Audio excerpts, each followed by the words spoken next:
everybody? Welcome back to a brand new episode of Star Wars Time Show. And yes, I'm live streaming it. That's because Nick is gone. No, he's not dead. He didn't jump off that bridge we've been talking about. He's actually moved into his new place, but his new place is already fucked up, right? I mean, this kid's luck gets worse and worse as the weeks go on. So if you've been listening to the show, Nick bought a new house with his girlfriend Taylor, who was also on the show a few episodes back. But now, because of the virus, things have been pushed around, dicked around, schedules have been screwed up. But they did get in last weekend, so he is in the house. But when he moves in, he finds out their plumbing's already fucked up, because I guess the construction people were taking massive dumps in it and throwing all their trash down into their plumbing. So that's jacked. And his fiber cable for internet was crushed already. Mind you, brand new development. I don't know how they fucked this shit up, but they did. So anyways, Nick is not here. He's waiting for his internet. He should be back next week. So I was like, you know what? I'm going to go ahead and try to do a live stream. Who knows how it's going to go? First time doing it. I haven't used OBS in a while, so I had to set that up. We've got screens shared this way, that way, in every which way. But we'll see what happens. You know, I'd like to start doing this more often, but you never know. Because I think getting Nick involved would require even more streams to be added in and OBS, this, that, and the other thing. So, you know, we're going to try some things out. Hopefully the technology will hold up and this will not shit the bed. Hopefully it doesn't sound too bad. I am recording my audio in GarageBand as well, so there should be a clean version on your podcast platform just in case you're not checking this shit out live. All right, we are live on youtube.com/Star Wars Time Show. So let's get down to it. We're going to try this out, see how it works out. See, I made a nice little rinky-dink banner here for you to look at. Look at that. My Photoshop skills are amazing. My design skills are out of this world. Okay.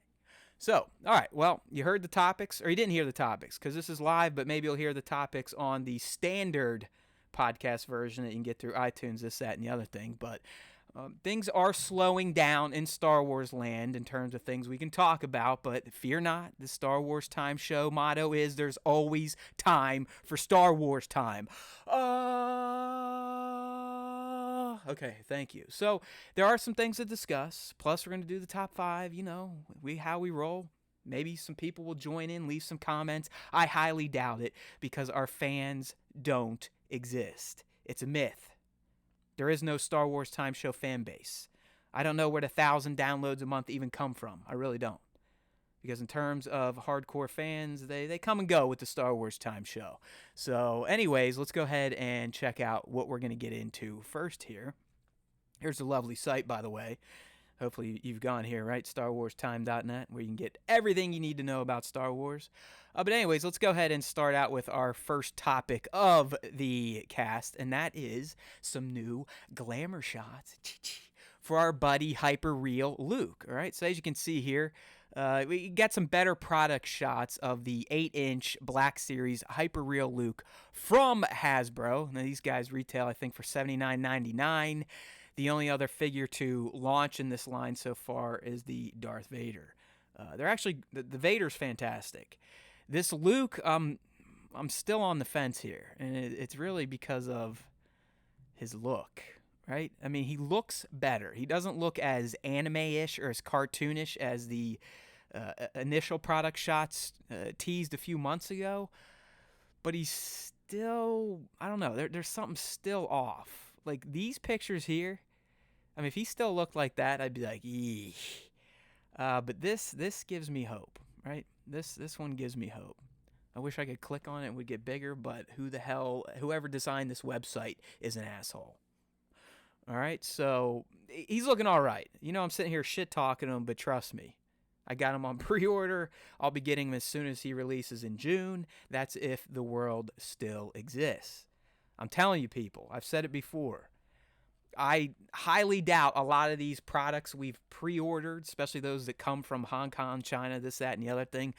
I don't think we're going to be getting any of these anytime soon. I really don't. I mean, supply chains are disrupted.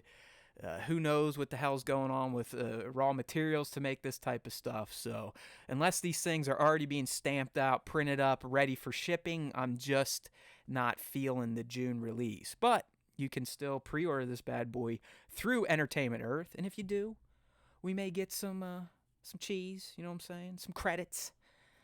Some Republic credits. We don't give a shit like Watto. We'll take them. Credits are good here. But you can still pre-order them through Entertainment Earth. Like I said, $79.99 shipping this June. But he looks better. Still not as bad as this. Still not 100% perfect. This is all rubber, by the way, which is kind of odd. But hey, you never know. I'll be getting them. I'll try to take a toy picture, which will probably suck. All right, so that is our Alone toy update for episode 106 here. But don't worry, we have plenty of other stuff to talk about. I'm also going to get, I think during the top 5 section, do some mentions. Got some mentions this week from the Star Wars Time Show Asshole Pack. That's right, our boys, the bungholes, the balloon knots, dropping some messages in the DM, which I encourage you to do. Please. We're all sitting at home. Shoot the Star Wars Time Show DM on Instagram. Why not? Let's talk. Get your thoughts out. Ask some questions. Speaking of questions, I still have not posted the damn graphic for the Ask Us Anything segment we'd like to do. So maybe if you're watching this right now, you might want to try and remind me to check that out. But anyways, we got a new clone. Those of you that are into the prequel era, well, live action prequel era is a animated prequel era is a bingo bango. You know what I mean? 2 thumbs up. So I think I'm gonna dig this guy. But anyways, we got a new clone, a new named clone.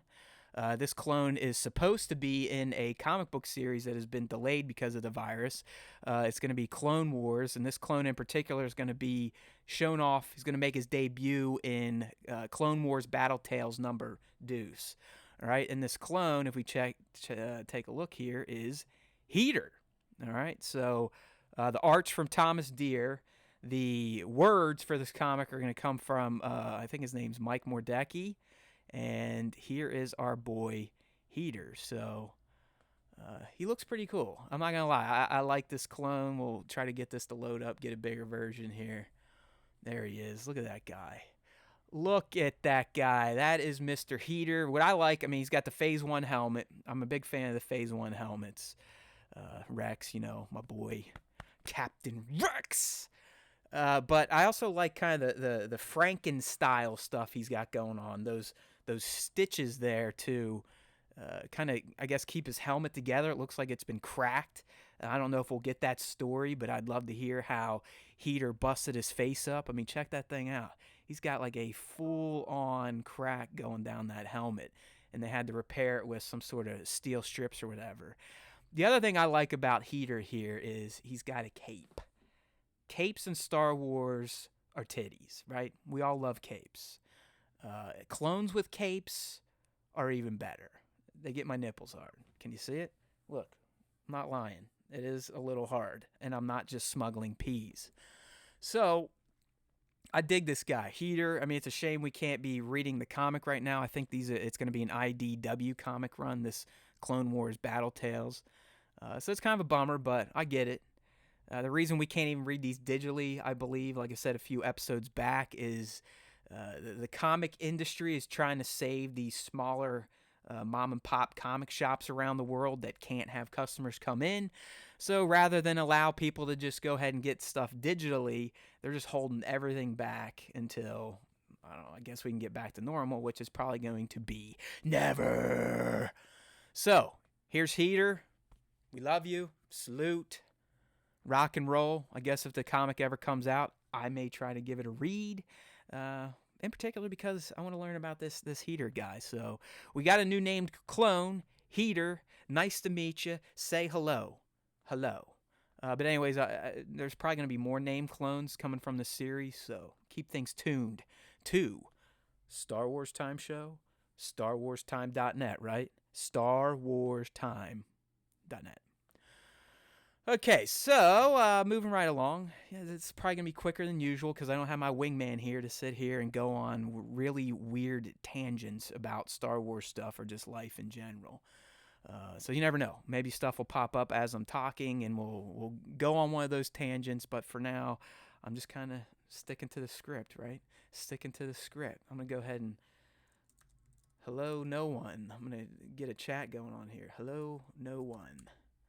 Yes, that's what I thought. I didn't think anyone would actually tune in for this live version, but if anything, it's going to save me a lot of post work. So tomorrow, instead of having to chop up pictures and put them into a Final Cut project, I should have this thing right here because you can already see all the stuff I'm talking about. It's like we're in the year 2020 and we have advanced technology. It's great, right? All right, so let's go ahead and get into the Clone Wars. All right, so this past week we got the Clone Wars S7E8 together again, which was the final episode in the first of the two Ahsoka arcs. You know, we've talked about this ever since we got the April episode descriptions and that Sam Witwer article where he's talking about, he's like, hey, people, listen.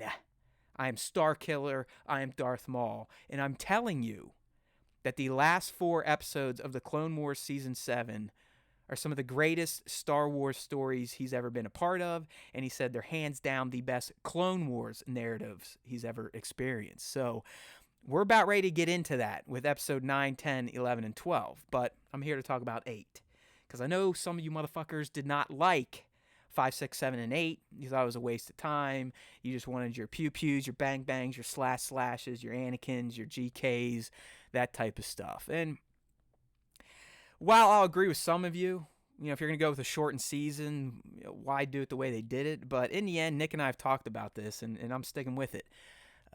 While the Martez sisters and Ahsoka arc, the 4 episodes we just finished in 8 here, while they were more just kind of narrative maneuvering episodes, I do believe they were warranted, and they helped the character of Ahsoka grow beyond just being the Jedi that quit the Order. As Nick and I have been saying, you couldn't just have Ahsoka come back and be like, hey guys, let's go kick some Sep ass, right? It wouldn't have made sense. She needed some time on her own, to grow on her own, to kind of see really even the Jedi from a different perspective. I think that helped her. The Martez sister gave her that perspective, telling her about the, you know, how essentially Jedi can really fuck a lot of shit up with collateral damage. I mean, they killed their parents, and Luminar was just like, hey kid, don't worry about it. The Force will be with you. Peace. So again, I'm not going to sit here and be like, oh my God, 5, 6, 7, 8 are some of the best stories ever. They weren't. They weren't that exciting. Not a ton happened, but there was character growth with the Martez sisters, but more importantly with Ahsoka, and specifically with 7 and 8. Then that allowed Bo-Katan, the Night Owls, Ursa Wren to kind of get folded in, which, as we saw in Episode 8, kind of naturally led into, hey, by the way, Ahsoka, I know you, you know me, we hate Maul, let's go kick his ass, right? So it was all right. 5, 6, 7, 8, that little movie, it was needed in my opinion. Not that exciting, but in terms of narrative, world building, lore building, I thought it was good, and I love how 8 ended. I actually, 8 to me was the best episode, but kind of before I get into all that fun stuff, let's talk about some of the Easter eggs found in episode 8, which I did not write down because I'm an idiot. So let me pull up my list. This is the one dangerous thing with doing this thing live, right? Okay, up first, we got basically the same alien, which is a Toon from Tongue, as Ben Quadraneros. Does everyone remember Ben Quadraneros? You don't? He's from the pod race, people, the Phantom Menace. Remember? Ben Quadraneros. He actually gets his name called out. He's like, Team 2 Pangolese. See, I just got a lot of weird shit that gets stuck up in this head from Star Wars. So it was nice to see his race outside of the pod race circuit. So we got some Toons from Tong. They're the ones that were helping the Martez sisters essentially steal spice from the Pikes to give to the Pikes. This next one was huge, and I actually have a whole other video to talk on this, and I'll get into that once we get to that segment here, but the fact that Maul straight up mentions Crimson Dawn already is huge. All right, it's huge. So that's your tease. I'll explain why it's huge later on. But Trust me, it was huge. But either way, still an Easter egg. Crimson Dawn first made infamous in Solo, and now we're seeing they're kind of backfilling the story of Crimson Dawn into the Clone Wars Season 7, which is pretty neat. So, bingo, bango. Up next, we got a Trandoshan. He was the guy that was beating up Rafa. All right, so he's the one that figured out, like, hey, these Toons are idiots giving this spice to these people, so I'm just going to kick their butt. And they start fighting, and he looks like he's going to win, but then he loses and dies. So we got a Trandoshan there.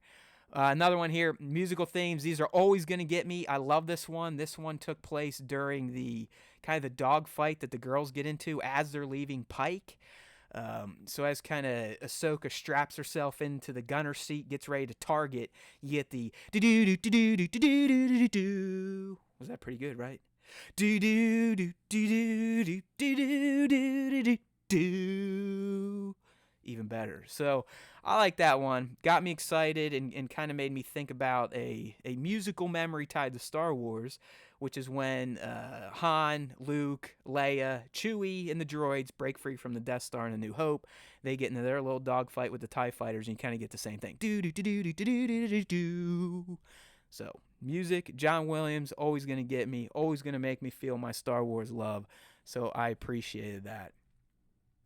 And then last but not least, and I think a fan, I'm gonna add to this a little bit, because a fan, or at least someone on YouTube that wanted to shit on my Easter egg video, pointed out that the Mando ship at the end, so it's a Comrade-class Mandalorian starship. This is the one Bo-Katan was flying. We've seen him in the Clone Wars. It's Gar Saxon's ship in Star Wars Galaxy's a Hero. But he also mentioned the fact, and I'll give him credit for this, but the way they had the camera kind of behind the pilot, which was Bo, and she looks back, and it was kind of mimicking the scene from Empire.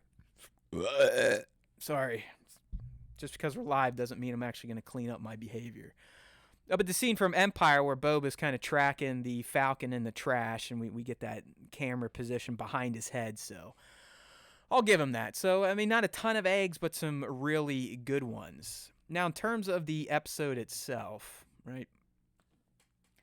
There's a few top moments that I enjoyed in particular.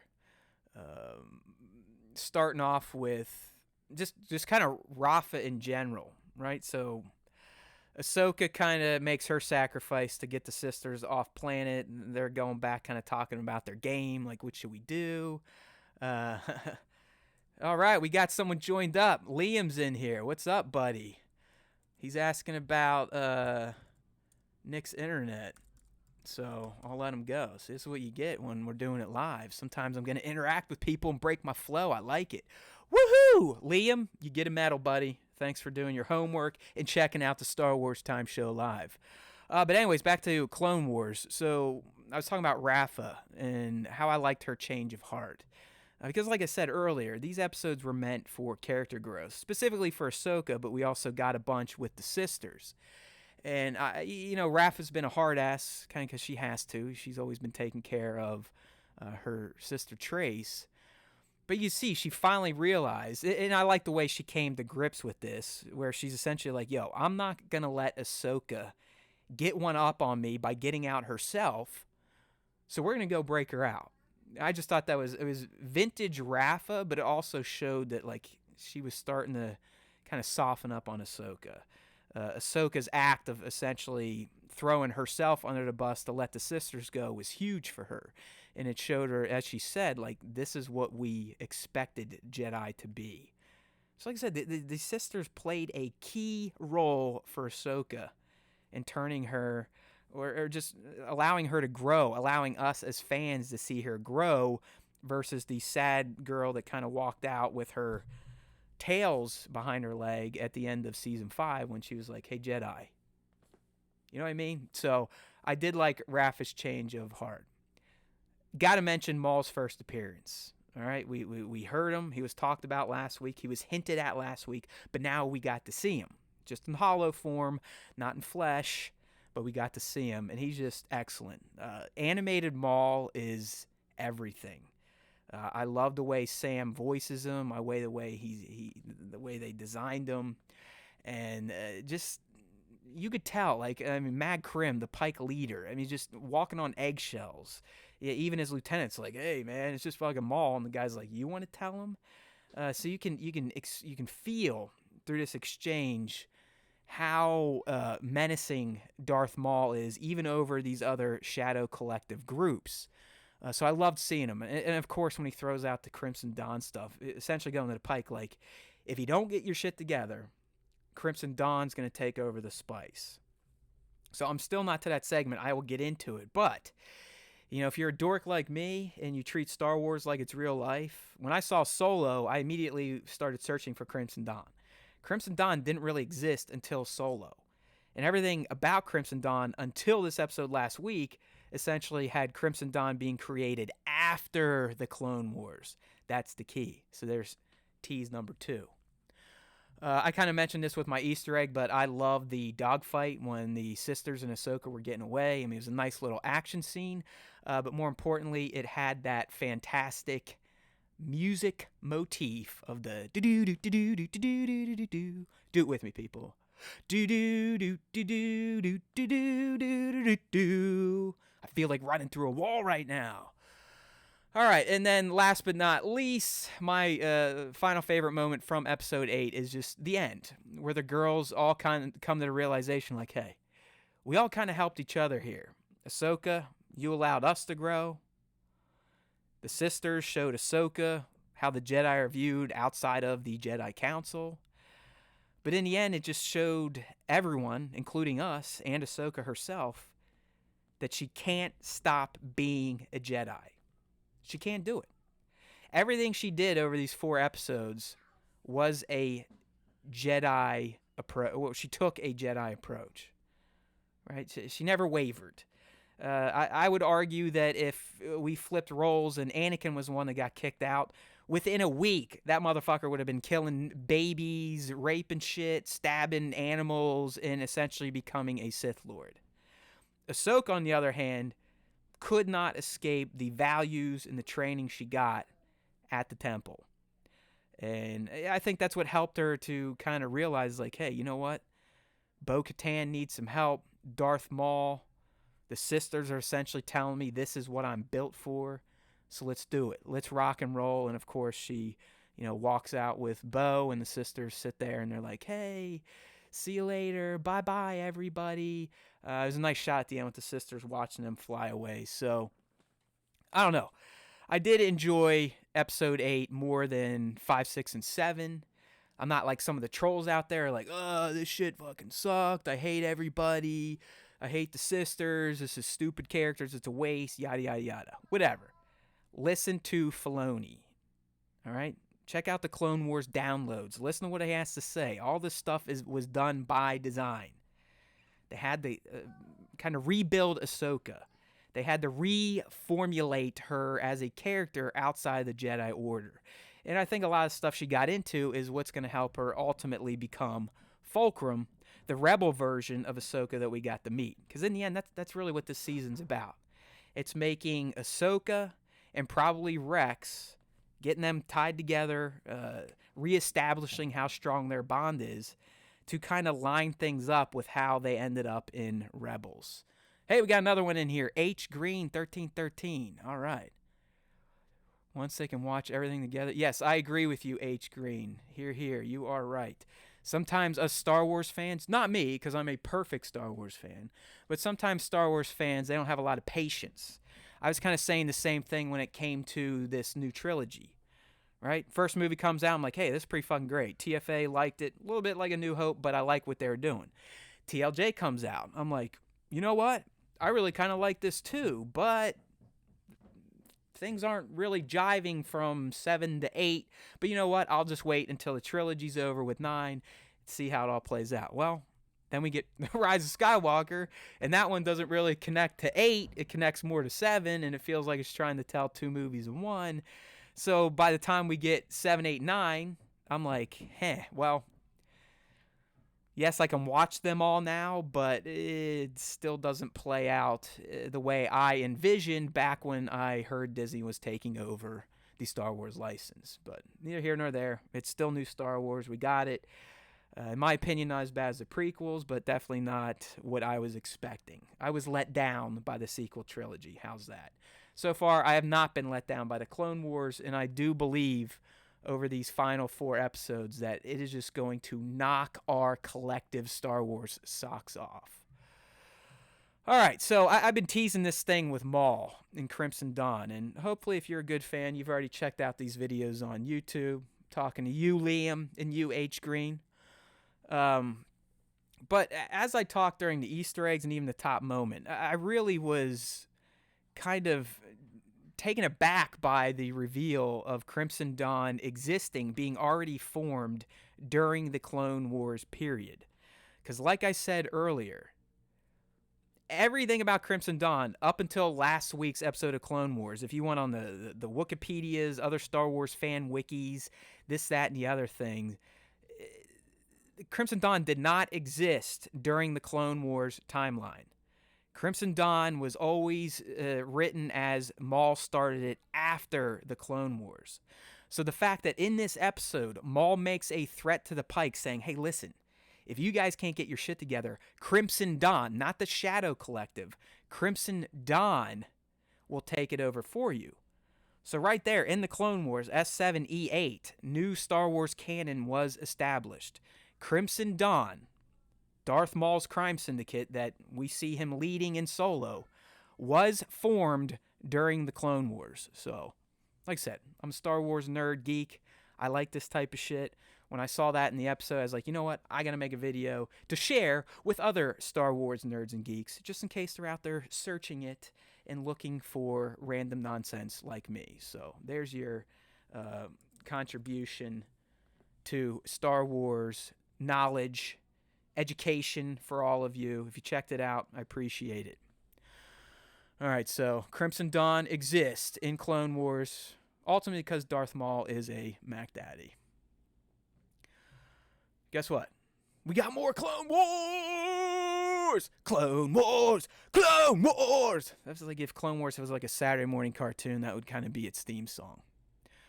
All right, so as I've been saying, we're moving into Episode 9, which is the last 4-episode arc of Clone Wars Season 7. This is the arc, the Siege of Mandalore arc that Sam Witwer himself has said it is some of the greatest Star Wars storytelling ever.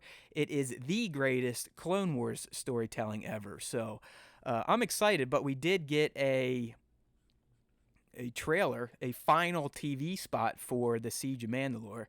I doubt that. I mean, Disney likes to promote shit, so we'll see if this is actually the final TV spot. But it's a good one. Get your feels up a little bit. I won't play for too long because I'm sure it's really messing with my mic. But what you're getting here, if you've watched this, we have this out on StarWarsTime.net. Ah!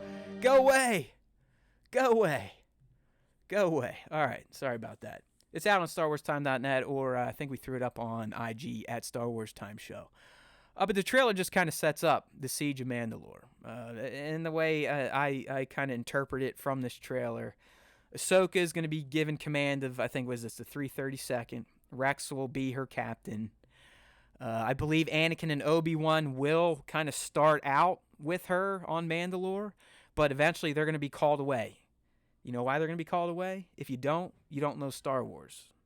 You want me to tell you? Okay. They're going to be called away because they're the ones that have to rescue Palpatine. Remember? Palpatine gets kidnapped by GG, General Grievous, on Coruscant right before the beginning of Revenge of the Sith.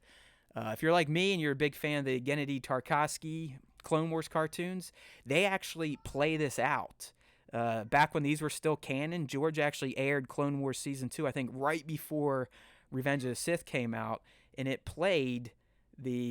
showed how Palpatine was kidnapped, taken from Coruscant, and put up on Grievous's command ship. So, I don't know if we'll get to see that play out in the Clone Wars, but that's why Anakin and Obi-Wan will not be with Ahsoka during the final moments of the Siege of Mandalore, which means Order 66, and ultimately vanquishing Maul from Mandalore itself.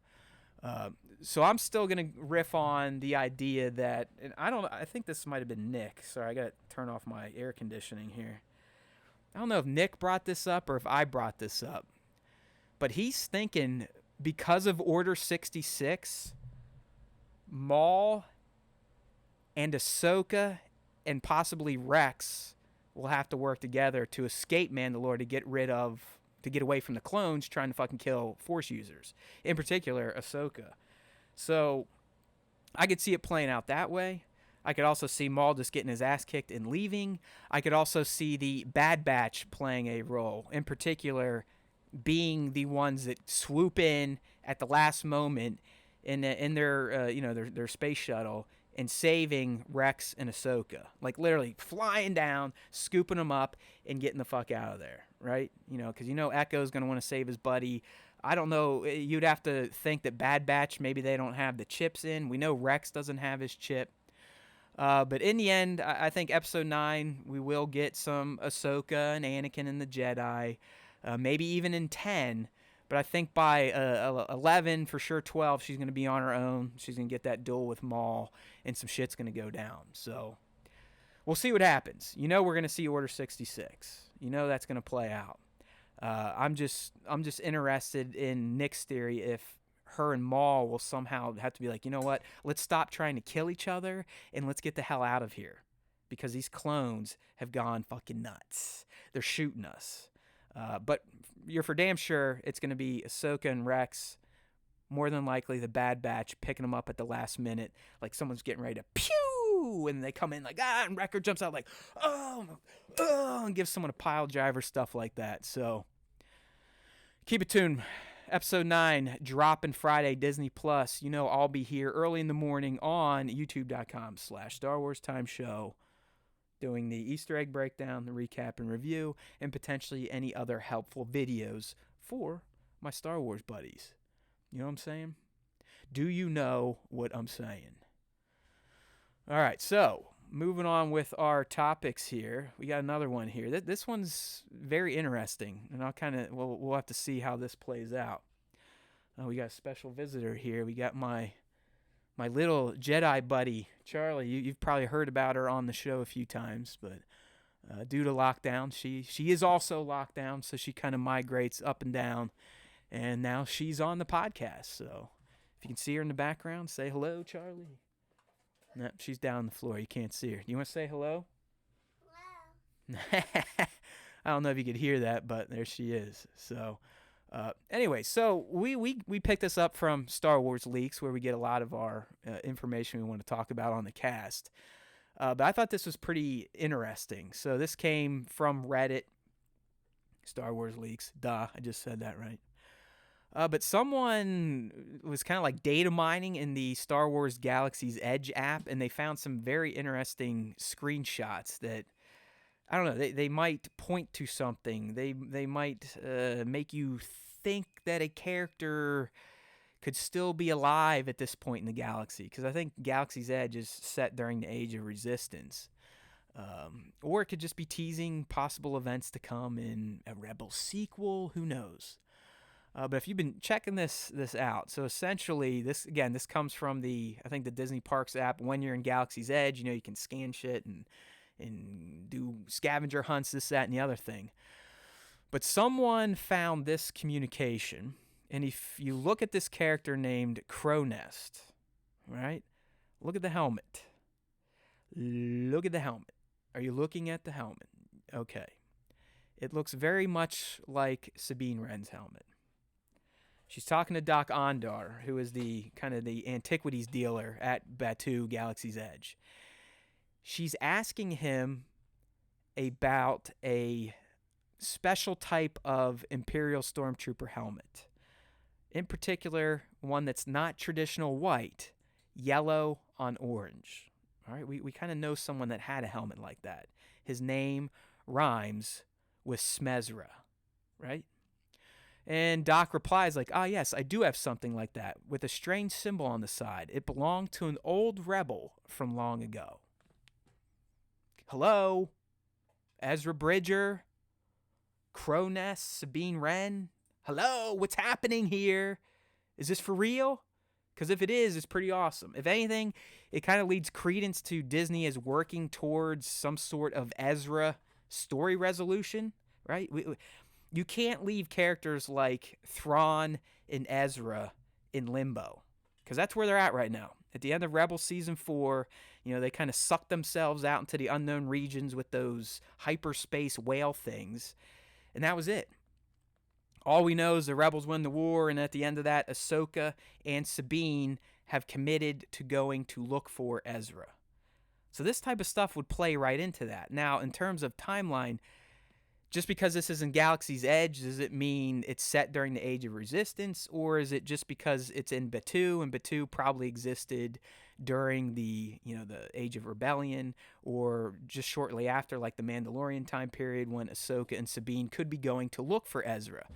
So I do think this isn't just throwaway material. I think there's something to be said in here, right? Hey guys, yeah, I get sidetracked looking at the comments. H Green, I'm with you, man. I want some 332 clone Black Series all the way, and I don't want to have to paint them myself because I suck at doing custom stuff. But anyways, back to this thing. I do think there's some meat to this Krownest thing, and Krownest, Sabine being Krownest, who knows? Maybe we'll meet Krownest in the Mandalorian Season 2. Maybe we'll meet her in Season 3. Maybe Krownest is Boba Fett reincarnated. But the fact that this is going on in the Galaxy's Edge app, it's interactive, it's part of the universe now, and it really sounds like they're talking about finding Ezra's helmet. I do think there is some smoke or some fire to the smoke of Sabine being this Krownest character, and there potentially being a series to capture how her and possibly Ahsoka find our buddy Ezra, who at this point in time probably looks like a hippie. I mean, what do you think him and Thrawn have been doing for all this time? I mean, we're talking years. Because remember, they get sucked out right before A New Hope, I believe. And then the epilogue of Rebels picks up after the events of Jedi, so we're talking years down the road. I mean, what are Ezra and Thrawn up to? I don't know. Maybe Krownest will find out and tell us. That's all we can hope for. Is anyone having fun yet? Are we all having fun yet? All right. I don't know if I am. Of course I am. It's always more fun to talk to Nick, but we got to do what we got to do sometimes, right? Sometimes people's internet lines get crushed when they buy brand new houses. Sometimes people's construction workers take so many shits in a new home's plumbing, you have to have a plumber the day you move in. That's Nick's life for you right now. All right, my friends, how about we transition over to another topic? I'm not doing great transitions today. I can't help it. Just can't get in my flow when I'm not here riffing on Nick. And the whole live stream and things kind of messing with my head a little bit. So hopefully we're... okay, so we got the Kyoshi on here. Hopefully I'm not screwing up your name too much. Kyoshi Kuramoto is saying that Galaxy's Edge comics do dip into far back time periods. That's kind of what I was thinking. I mean, it's not like Batuu just showed up during the Age of Resistance. So I know Nick in the article talking about Krownest was like, hey, this puts Sabine during the Age of Resistance. I don't know. Sometimes Nick can be wrong. I'm never wrong. Nick is usually wrong. So just go with me. But yeah, I'm with you. I 100% think that Batuu is around during the Age of Rebellion or shortly after, like Mandalorian time period. All right, so the next article I want to talk about, Little Miss Daisy Ridley, that is, the actress that plays Rey, she's getting bored. She's in lockdown like the rest of us, so she called this Dragcast podcast. I don't know who the fuck that is. Hey, Daisy, give us a call right here. Look, give me a call. Star Wars Time Show. We can talk. If you're in quarantine getting bored, we can talk. I love you. But anyways, she finally opened up about some of the fan and critical reaction to the Rise of Skywalker, which at this point, to me, it's like, bleh, it's a blah movie. I love certain parts of it. Certain parts literally make my eyes roll. I'm telling you, I'm like, what the hell? Like, this is it? This was episode 9? This was the big hurrah? But anyways, I'm not going to get into that. So talking to Dragcast, she was kind of asked, what are you doing in quarantine? She's playing around, trying not to get sick. But she kind of talked about some of the reaction to TROS and how it ultimately surprised her a bit. So she said, It's changed film by film, honestly. Like 98%. It's so amazing. This last film, it was really tricky. January was not that nice. It was weird. I felt like all this love that we'd sort of been shown the first time around, I was like, where's the love gone? Well, Daisy, when you have a trilogy written by 3 different artists, directors dropping off, main characters literally dying in real life, it's hard to salvage the story first told in TFA where there was so much love for all this new Star Wars and the new characters and the new trilogy. It's tough. You know, you had the episode 8 thing, which you yourself, Daisy, have more or less shit on. You even shit on it in the Skywalker documentary. You pretty much said, I don't like how it treated Luke, this, that, and the other thing. So why do you think fans are a little goofy at this point? Star Wars fans have always been goofy. We're all a little nuts. We're all kind of assholes. We're all kind of childish and babies. But things really got nuts with TLJ. So yeah, fans are going to be crazy. I'm not sure why this like surprises her. But then she goes on. She's like, hey, I watched that documentary, The Making of the Skywalker Legacy. It's so filled with love. And I think it's tricky thing when you're a part of something that is so filled with love and then people don't like it. Well, yeah, we didn't get to act on it for 6 months. Of course you guys were having a great time. Of course you probably thought it was going to be awesome. That's until they took all that stuff you guys recorded and condensed it down to 2 hours and 20 minutes. The last film in a 9-film arc is one of these shorter Star Wars movies. Does not make sense. So as Daisy's saying, of course, when you're shooting, everyone's working hard, you're thinking like, this is going to be fucking badass. And it could have. And there are parts of that movie that are badass. But there's other shit like, Palpatine, he's back. It's like, what the? You made Oscar Isaacs look like a shit actor, right? With that type of stuff. So I understand where she's coming from. Making a movie probably was a blast. It probably was hard work too. And you probably thought like, hey, these editors and the filmmaker, they're going to make all this look great. The problem is that wasn't allowed to happen. For whatever reason, Tross felt rushed. The edit was fast. There's no exposition. It bounces all over the place. And it just never really feels like a complete movie. But anyway, she goes on to say that like I think a lot of this is due to social media, and she's right. Everyone can get out there. Look, I'm doing it right now. I mean, who gives a fuck about my opinion? But I'm sitting here putting it out there on YouTube, Instagram, this, that, and the other thing. So yeah, social media has allowed more of us jerk-offs to get out there and start bitching and moaning about stuff we like. But it is what it is, right? So sorry, Daisy. The movie's good. It's not great. It's okay.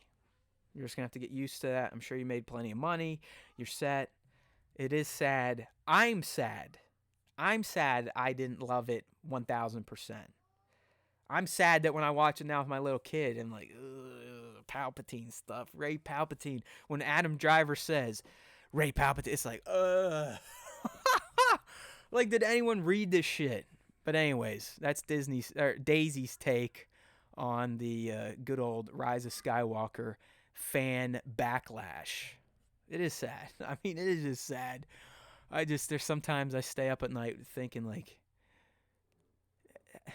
Disney, really? How did you mess up this trilogy? Oh, I know, because you decide to give each movie to a different writer. Dumbest decision of all time. Makes no sense. No sense. Of course, JJ's going to want his movie to be this way. Of course, Ryan's going to want his movie to be this way. Of course, Colin's going to want his movie to be this way. You can't do that. 1 writer, 3 directors, fine. 3 writers, 3 directors, no good. Don't do it. If you ever make another live-action Star Wars movie, please don't do that, Disney. Just let Dave Filoni do it, all right? We good? Capiche? Okay, thank you. All right, so speaking of good Disney Star Wars, that's The Mandalorian, right? We can all agree on that one. The Mandalorian's pretty dope, and hopefully it will actually air this October when it's supposed to, but you never know. With this damn virus, it's shutting down productions. I believe Mando, for the most part, did get filmed. Like, everything got shot, but I don't know how the quarantine has affected post-production. So I'm hoping for the best. You just never know. You just never know. But anyways, we got a rumor today, and rumor in bold here because it comes from that hashtag show, which is like saying it comes from Star Wars Time Show. Like, who the fuck knows if it's real or not? But supposedly they have a source, and the source is telling them that Ming-Na Wen's Fennec Shan, remember this is the assassin who kind of got punked in episode 5 of season 1. Like, she didn't really come off as impressive as you'd expect when you get Ming-Na Wen to play the character. But as we've teased, the fact that her episode at the very end it was the only Mandalorian episode to have kind of a stinger at the end, like an MCU setup shot. And that's when we got that clinkety clank. Is it Boba Fett? Who knows? But the fact that they showed someone going up to Fennec's corpse, or maybe not corpse, kind of tipped me off that Fennec Shan wasn't done. I didn't think she was going to go out like that. I thought she had more to give to the Mandalorian. So this rumor doesn't surprise me. I'm still not going to say it's a done deal, but it doesn't surprise me. So I would love to see it, because I think if we get Fennec Shan back, that means we're going to get some resolution on who the hell that character was. Were they Spurs? Is it Boba Fett? Is it going to be Michael Bihn's character we talked about? You know, someone from Din's past. Could it be Cad Bane? Who knows? But if Fennec Shan comes back, that means we are going to get that reveal. So while this is still rumor status, I don't think it's out of the realm of possibility that Ming-Na Wen returns to The Mandalorian Season 2. It'd be great. I mean, think about the character. She's got a relationship with the Mandalorian now. The fact that this mystery character went up to her means a lot. I'm telling you, that wasn't just random. You didn't just have a random dude in spurs and a cape and boots walk up to Fennec's dead or not dead body. That was done for a reason, probably to set up something we're going to see in Season 2. So, good chance Ming-Na Wen coming back, Fennec Shan back. Is she going to want to get revenge on the Mando, even though he really didn't have anything to do with her death? So, interesting stuff, but take it as a rumor from now until we get some action from Disney. That hashtag show is also saying that we're probably going to see Sand Troopers and Imperial Gunners in Season 2. Sand Troopers, it's like, no shit, Sherlock. Makes sense. Why not? You know, we visited, Navarro was kind of sandy. Black sandy, but sandy. He even went to Tatooine, so yeah, we could definitely see Sand Troopers. The Imperial Gunners, that's interesting. Like, are these just bozos running around in those helmets where you can't see a fucking thing out of them? Are they like, what are they, target practice? They're the ones, like, they just, Moff Gideon releases them first. They're kind of like the shield wall, the living shield wall, if you will. Or maybe we'll get to go to Moff Gideon's base, and these people are manning something like a massive turbo laser. Who knows? But that's what we got from The Mandalorian this week from that hashtag show. So we'll see. Could be a bunch of bullshit. You never know. You know how people like to make stuff up when they have Star Wars fan sites. We don't do it. Haven't done it yet. I want to every day, but haven't done it yet. You only get legit shit from the Star Wars Time show. And by shit, I do mean shit. All right, so my friends, we are already here. I know it's sooner than expected, but we made it to the top 5. But before we get into honoring all the shots, I do want to go through a couple mentions, a couple things that you may want to get into during quarantine that I've kind of experienced over this past week. We're going to try and give you tips every week if we find something fun to play, to do, to watch. You never know. So before we get into that, I do want to go into some mentions. Always love the mentions. Love when you hit us up. But we got one here from Dallas Hickson. And he came in. He's saying, hey, I listen to your show on Spotify every time a new episode comes out. Huge fan. Love you, bro. Like this. Love you. Love you. Rock and roll. SWTS for life. There's always time for Star Wars time, and Dallas knows that. I was wondering if you guys ever heard of Dawn of the Jedi Into the Void. Okay, yeah, he was asking us about some legend stuff. I'm going to save this for when Nick returns, because we know Nick's kind of the legends, the non-canon expert. But he was talking about some of the stuff that took place in that book and how it may apply to the High Republic era Jedi. So Dallas, I hate to short you there, buddy. Thanks for reaching out. We will get back to this question next week or whenever Nick returns to the show. Sound good? Because I do want to talk about this in terms of some of the concepts you're talking about, like different types of force powers, this, that, and the other thing, and how in that book, was it Dawn of the Jedi Into the Void, the Jedi were actually using steel swords that I think had some vibro action. So good stuff there. Definitely want to revisit that. Next mention, this is from our buddy over in, I think, Germany, SWTS Wild Wing. Get some.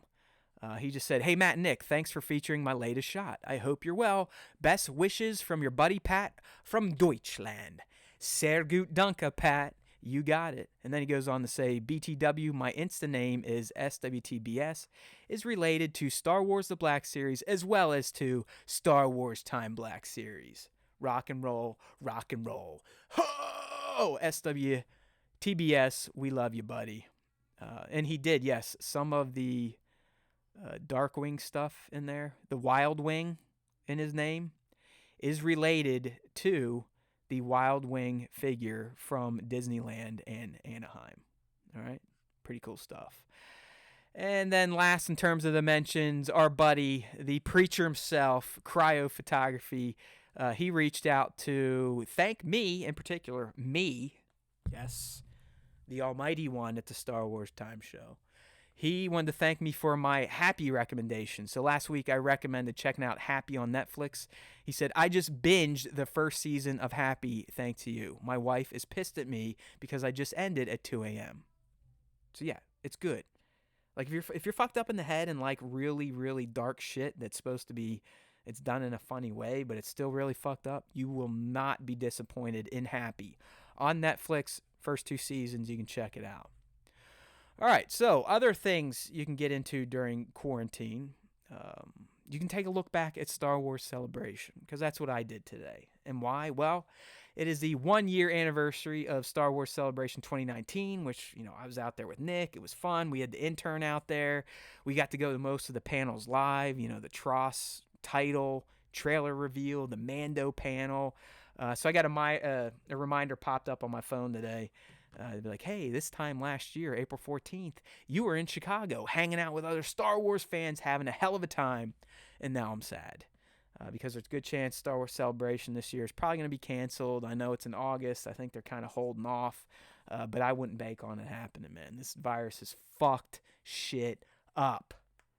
Even that galaxy from far, far away. So, but think about it. It's going on right now. This time last year, if you were a Star Wars fan, if you were at Celebration Chicago, it is the year anniversary. Take some time out of your day and reflect on your fandom. All right. If you got kids, here's a recommendation for you. I've never watched any of the Trolls movies from DreamWorks. Trolls World Tour is kind of on demand, this new movies that should be in theater delivered right to your home deal because of the virus. It's out there now. You can get it for $19.99, 48-hour rental. So when I saw that, I was like, you know what? Let's try the Trolls. So last Friday, I bought Trolls 1, checked it out. It's not bad. It's not bad. Like if you got a little kid, 4 or 5 or under that, and you've been looking for stuff to keep them entertained for an hour or two, or something you can watch as a family, definitely recommend the Trolls franchise. Trolls 1, pretty great. They're pretty bubbly. If you like singing and dancing, pop music, you'll get into them. There's no doubt about it. And then Trolls World Tour, which is a new one, just came out now. You can't buy it yet, but you can rent it for 48 hours, is pretty excellent as well. You get a lot of music, some good dancing, and they all have good stories in the end. So I'm giving the Star Wars Time Show stamp of approval to the Trolls franchise. And I even think there's some stuff on Netflix, so maybe you can even extend the Trolls hookup for your little ones if you got them onto Netflix. Another Netflix series that's good for families with little kids. Not too little, but maybe 4+, 5+. Raising Dion. I know it's been out there for a while. This is one about the little kid who has superpowers for one reason or the other, and they got to figure out why. He's got to figure out exactly what he can do. I think we're like 4 or 5 episodes in. It's pretty good. And I know they got signed on for a second season, which means Netflix believed in it, got enough viewers, so you're not going to waste your time if you check out Raising Dion Season 1. And then for you gamers out there, I mean, I could probably talk for an hour just on this, but Final Fantasy VII Remake dropped last week for the PS4, and I'm telling you right now,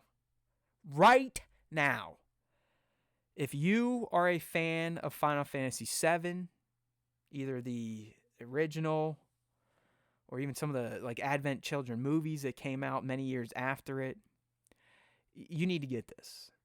Final Fantasy VII Remake is everything I could ever ask for in a modern day take on what I consider in my mind the greatest video game of all time, Final Fantasy VII. Why do I say that? Well, when this game came out, I was in high school. I think it was 97, so I was 17. You understand, before PlayStation 1, there was no real cutscenes of any sort. There wasn't even really 3D animations at that point. So when I fired up Final Fantasy VII on the PS1, and I'm playing it, and we get to those battle scenes, and then you get to the first cutscene, and there's music, and there's emotions. I'm starting to feel emotions as a 17-year-old boy. All right, if you're a boy, you know what you feel at 17. All you really feel is what's going on down here and how you can release that sexual tension. But I was getting emotionally worked over from a video game thanks to Final Fantasy VII. In particular, Cloud's relationship with Aerith, Tifa, this, that, and the other thing. And just the whole story just blew my mind back in 97. So ever since then, FF7 has stuck with me. I mean, it is part of my gaming soul. I've probably played the original all the way through at least 8 times. I've played it on iPads. I've played it on PlayStation 3. I've played it on the... What the hell was the PSP? Remember that thing? I even played it on that. So, you know, when I heard the remake was coming out, of course I was jazzed. But then I'm like, oh, they're changing it. They're going to do actual battle. And I'm like... they're going to make it multiple parts. It's not going to be the whole game. Well, guess what? I'm stupid. FF7 Remake, the first entry that's out right now is this. Titties times 10. A 10 out of a 10, if you will. I haven't even beaten it yet, and I can tell you right now, if I was still rating video games for entertainmentboo.com, it would be perfect. It's absolutely perfect. They got the music, the visuals are great, the story is so much more expanded now. I guess FF7 Remake, at least this entry, is only going to tell the story through Midgar. So if you've played FF7, you know Midgar is only about 3 or 4 hours in the proper game. But now in the remake, it's going to take upwards of 30 to 40, and then we're going to have to wait for the next game to come out. So I've been blown away by Final Fantasy VII Remake. It's perfect. I mean, feels, chills, emotions. I want to game again. I mean, I haven't felt like gaming like that for extended sessions, an hour or more in years. So if you've been on the fence, maybe think like, nothing can ever touch my OG Final Fantasy VII, guess what? This can. And I have a feeling when Remake's all said and done and we get the full package, it's going to trump the original. It's going to be better. It really is. So there are some of your COVID-19 stay-at-home recommendations from the Star Wars Time Show. Now, let's go ahead and get into everyone's favorite segment. We know what it is. You know what it is. He knows what it is. The Star Wars Time Show knows what it is. And that is the top 5 Star Wars fan artist features of the week. Chosen by not me.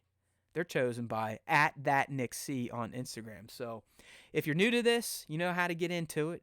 You've got to tag us. Tag @StarWarsTimeShow on Instagram. Even better, use the hashtag StarWarsTimeShow. Get us on both ends. That way we won't miss you. All right, so if you tag us throughout the week, I sit there and I gather shots. I go through the feed. I'm like, whoa, that looks good. That looks good. That looks good. That looks good. That looks good. That looks good. And I keep them in a folder. And then every morning, I release some shots. I feature them. When that's all done, at the end of the week, Nick then goes through that feed. He looks for the top 5 and then presents them out here. H. Green, no problem, brother.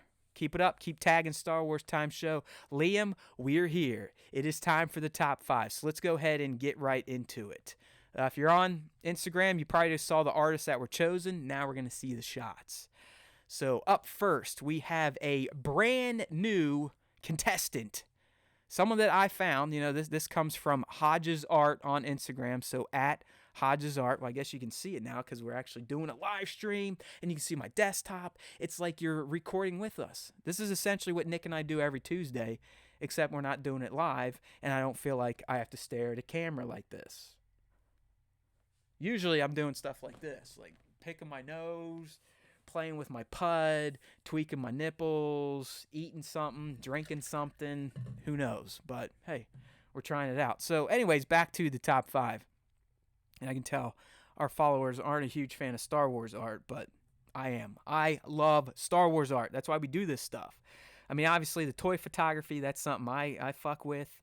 But I love anything that Star Wars fans create that looks cool. So that's the idea of the top 5. It's fan art, not just toy photography. So we have Hodges Art here. And as you can see, he did a fantastic drawing of Sabine.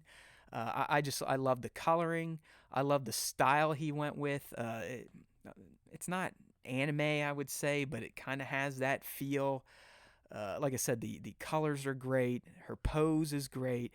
It's a very powerful looking Sabine. I look at this, I'm like, you know what? I'd love to read a comic book with this art in it.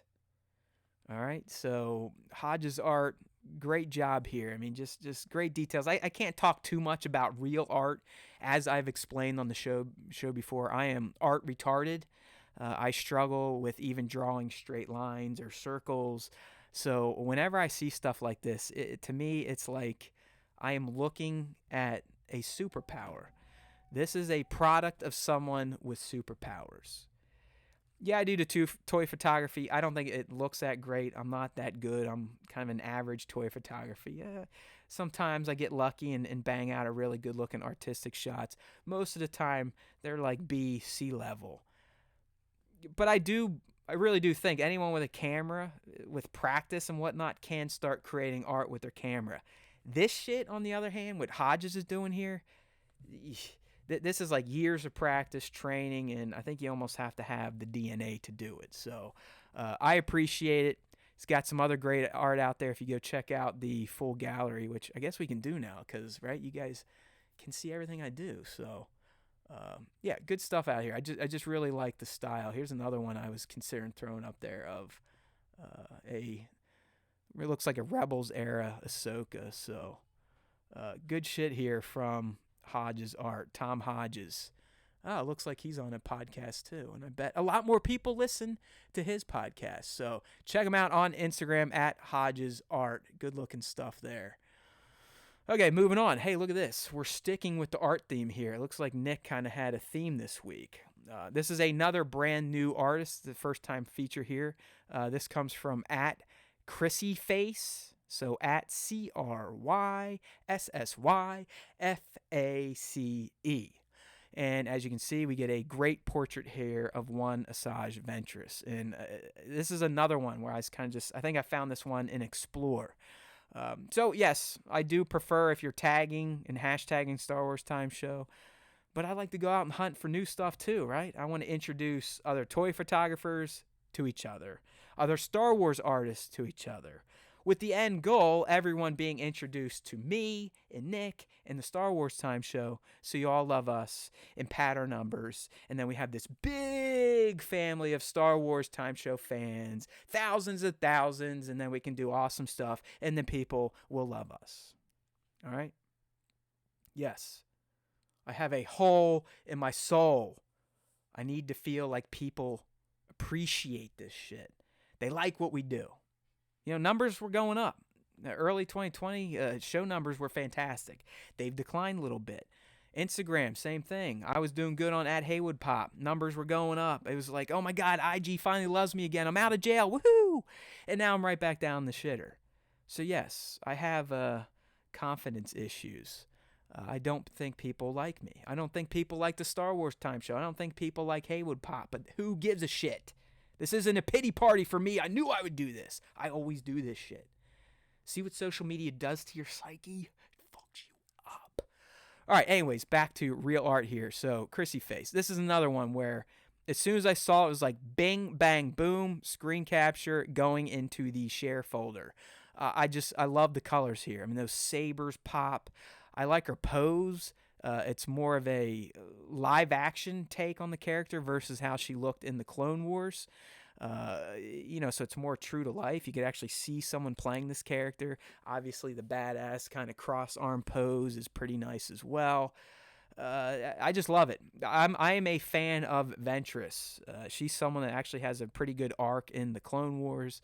The whole stuff with the Night Sisters, even with Ahsoka's arc when she gets kicked out of the Jedi. She's a cool character. She's definitely a character from the prequel era that has kind of, I think, lived past what we expected she would. And this fan art right here just goes to show that the people like her. And you even got to like the nice touches back there with some of the Night Sisters. You got Talzine. It looks like you got an initiate, Talia maybe. I just don't see Daka. But good stuff here. So make sure to check out at Chrissy Face, Chrissy Chang Art Mercenary. I like it. But as you can see, there's some other really great stuff out here on her page. Some good Marvel stuff. Just fantastic. Man, you artists are insane. Like, how do people do this stuff? Unbelievable. Oh, look. Ray Park even checked her out. So, awesome stuff here. Check out at Chrissy Face, at CRYSSYFACE on Instagram. Oh, boy. All right, so this one right here should instantly stand out. If you are a toy photographer and you're listening and you get into all this stuff, you probably know whose shot this is without even looking at whose shot it is. And that's because of the fantastic setup, the creativity behind the setup, and then obviously the execution of the idea. So if you're still guessing, this is Plastic Action. Jax, a.k.a. a Mac fucking daddy of toy photography. I'm telling you, like, this guy's so big now, he's got Damon John doing shit for him. I mean, he's promoting stuff for Damon. Damon's promoting Jax. It's nuts. So, like, look what this guy did with toy photography. In particular, I mean, he does the Baller series, but he has some very, very awesome Star Wars stuff, too. And I just found this one to be fantastic.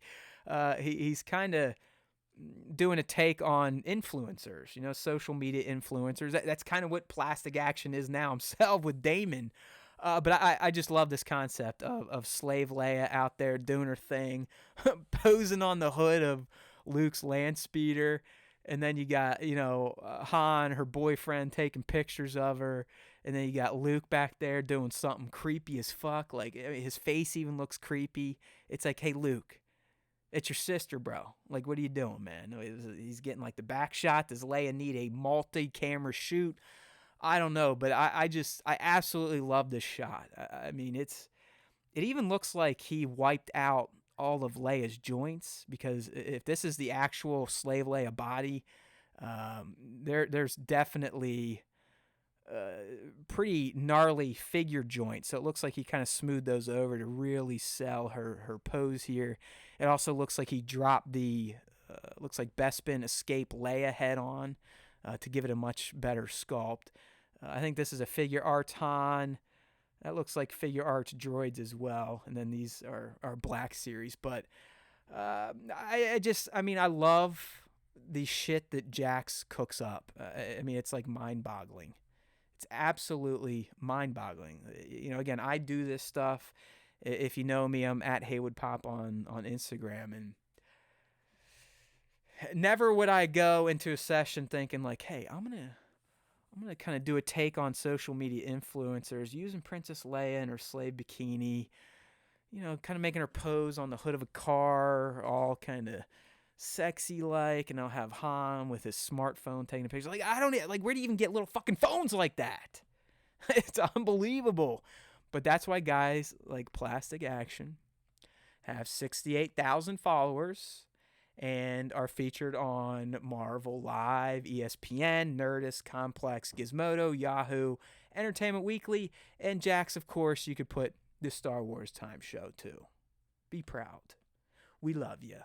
But I mean, just look what this guy does. Look at this stuff. Look, you thought I was lying, right? Look how this toy photographer used toys to start his own business. This guy is the dude. Here's another Star Wars one he just threw up. Good looking stuff. I also have this Dio. I can assure you my shots don't look this good. I do wonder what lens he used here. I kind of like that pulled out look. But anyways, that's my 2 cents on my man at Plastic Action on Instagram. So that is Jax. You will not be disappointed if you follow this guy. Trust me. Up next, look who it is. It's our buddy Greg. I know he got pissed last week and he was boycotting the show, Greg. I mean, come on, take a break. It's not like everyone gets top fives every week. You know, we got to rotate some shit out. But I will tell you, this shot right here is top 5 worthy. Greg, this is, to me, my favorite shot you've ever done. I love the idea. I love the setup. I love the execution. So what Greg did here, he's using some of these Egg Attack figures from Beast Kingdom. I like them too. I don't really shoot them anymore because I've moved on from all the chibi looking shit. It's like Funko Pops jacked my head up on the chibi aesthetic. So I'm sticking more figures and Barbies at this point.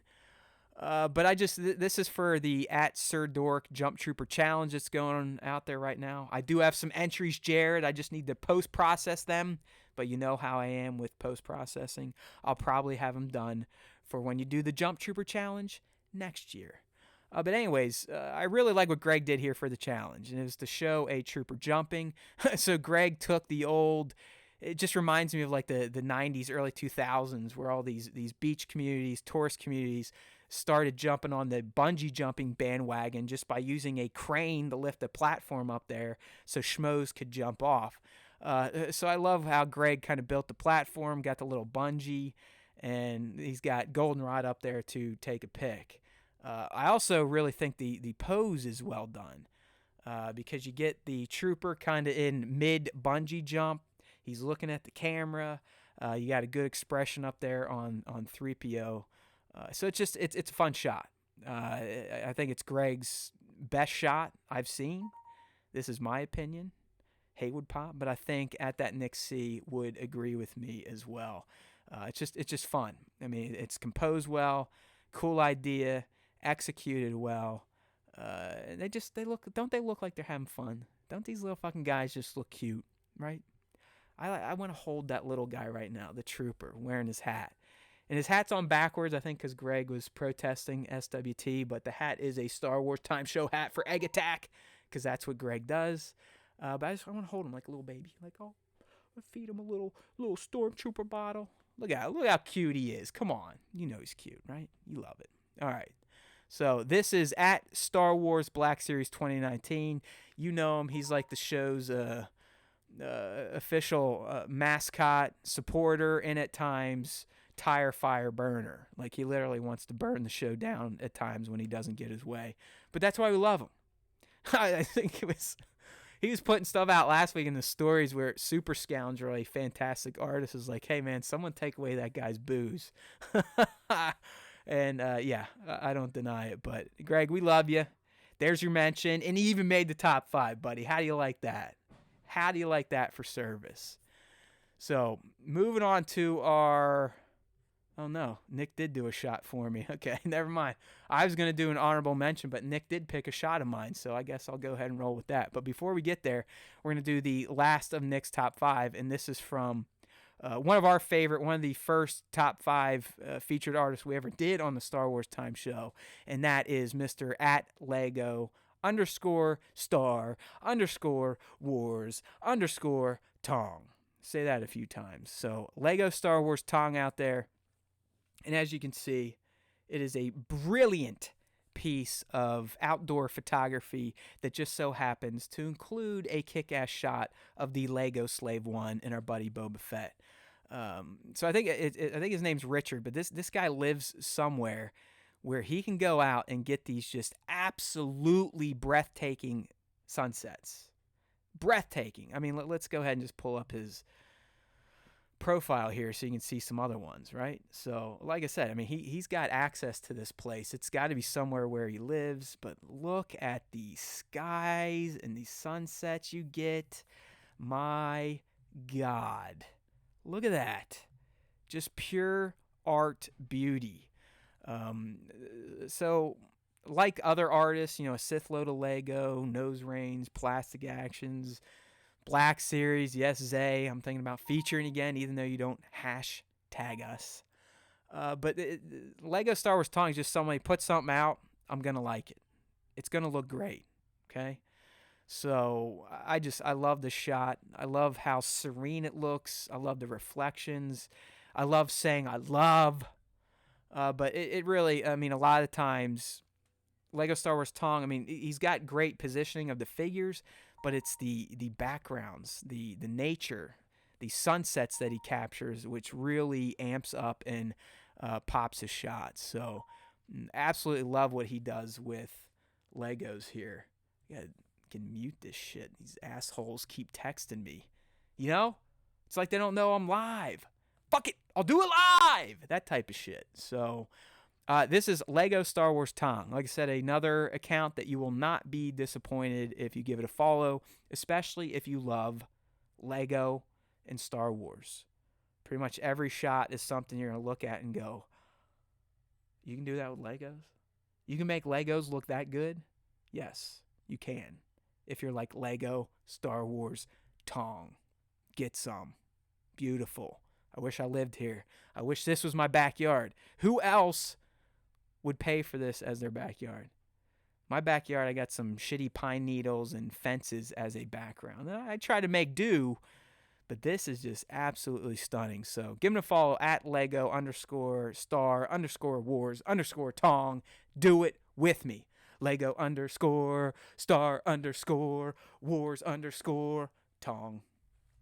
All right. And I didn't think this was going to happen, but he did it. We are on our Haywood Pop shot breakdown of the week. If you've been following along, if you're a loyal listener, which you should be, every other week we do a Haywood Pop shot breakdown or an honorable mention that I pick. So we're on a Haywood Pop shot breakdown. This is the one Nick picked for me. And yet again, it's one that I'm just not a huge fan of. I guess I was trying to be funny, having Kylo sit around. Now, this is the Last Jedi Kylo Ren Black Series, and these are Porg Black Series figures. I'm using some GTP Space Walls as the background, just a black acrylic shiny thing for the floor. I guess I kind of like the tone in this. The lighting's not too bad. You kind of got that grayish blue hue to it that we kind of get on a Death Star or a First Order Star Destroyer. The figure's not the best. I mean, this is back before Hasbro was really investing in the digital face paint. Whoa! So he's a little wonky looking, but I don't know, not bad. I don't know. I'm not a huge fan of my work. It's like I said, Instagram has really fucked my confidence up. You know, early 2020, end of 2019 is like, holy shit, people are looking at my stuff. I had shots getting, 1,000 likes, and then, come mid-February, it's like, hey, Haywood Pop, by the way, you suck. And now my shots get no likes again. So, I don't know.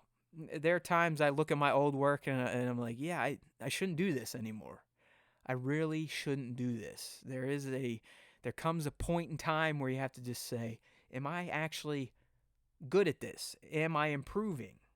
I don't know. So, I mean, this shot, it's not horrible. The pose, I think his head could have been a little bit better in terms of where he was looking. Maybe he should have been looking down at the porgs to kind of sell his disgust. But just in the end, the shot itself is just kind of odd. I mean, it was an attempt to make a cute, funny shot, but it could also come off as just a sloppy setup. And that's something I need to just keep working on. I mean, for me, my biggest struggle is setup. And that's everything. That's posing the figure, coming up with ideas for a shot, and fleshing out a shot with more than just a figure. I definitely am much better at just doing portrait shots, but I also have the desire to get better at scene shots. So instead of sticking at something I know I can do and people seem to like, just take one figure, get a close kind of focus on it, and try to capture the essence of the character just from basically the waist up. I don't know. I try. Practice, practice, practice. Unfortunately, I've been practicing for a few years now, and it has not quite made perfect. Or, someone like Jason B. Michael, who just started last year and is already putting out top-notch quality content, amazing diorama builds, scene setups, lighting, everything. So, I don't know. I guess I'm a slow learner. It's just always funny that Jason B. Michael, I'll never forget it. He came to me when he first started and asked for tips, and I'm like, why? What did he see that I'm not seeing? Because I look at a shot like this, and I'm like, this guy's a bozo. So, there's my shot breakdown. And as we've been teasing, I even have a graphic for it. We are going to put out solicitations asking those of you that would like me, Haywood Pop, to break down one of your own toy shots. Now, obviously, I wouldn't be as big of a dick to you, but I would give you my honest opinion and tell you what I like, what I don't like, what I think could be better, kind of like I did here. Another thing I'm looking at, like these lights are terrible. They're too in focus. They should have been blurred out a bit more. I'm just seeing little issues here, but oh well, I guess it's not that bad. You got 357 likes, and for my count on Instagram, that's pretty good. So that is that, my friends. All right, well, that kind of takes us to the end of this first ever live stream of the Star Wars Time Show. Hopefully you enjoyed it. I don't know if we'll ever do this again. I know Nick and I have talked about doing something like this. Now that he's in his own home, we can probably work a little bit more to it. I'm not sure if the fans even like it. Who knows? We had a couple join in, 4 concurrent viewers. Yay, Star Wars Time Show is basically DOA, dead on arrival, but it's something to do. I like it. I love Star Wars. I love you people. I love interacting on the socials with those of you that are fans, so keep it up. Because it's that time of the show to do the dance. And now you can see me doing the dance. See, I'm starting to feel it.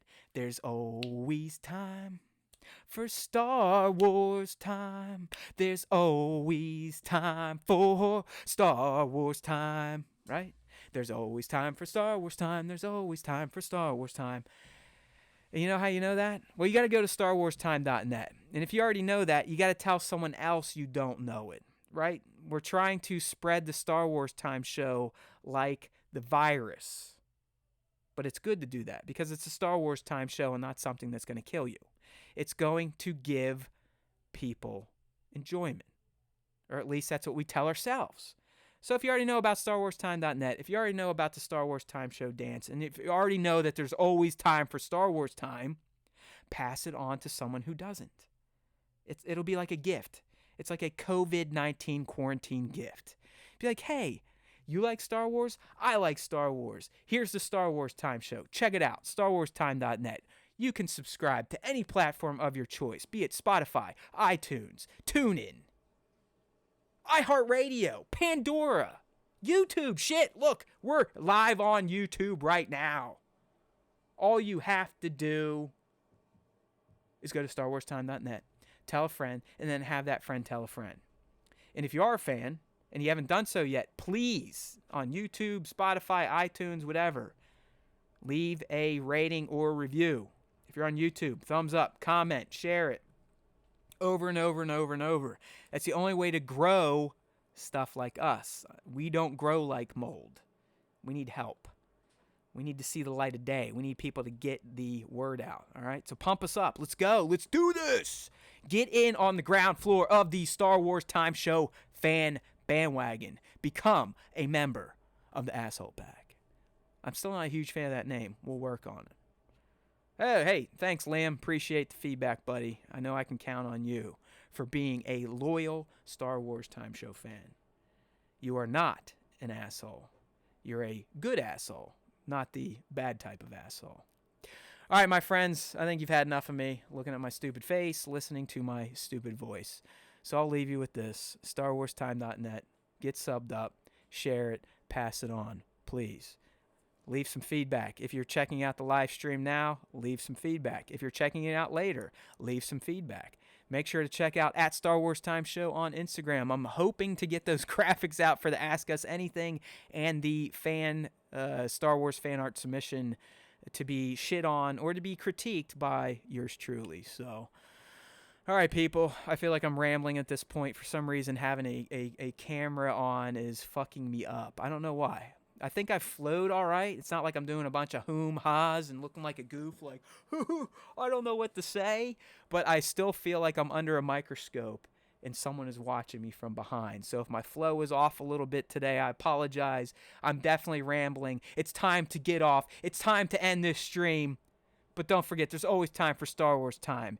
And if you listen to the Star Wars time, the Topakapu, Yawa. Now I'm talking Klingon. All right, let's try this again. Be with me.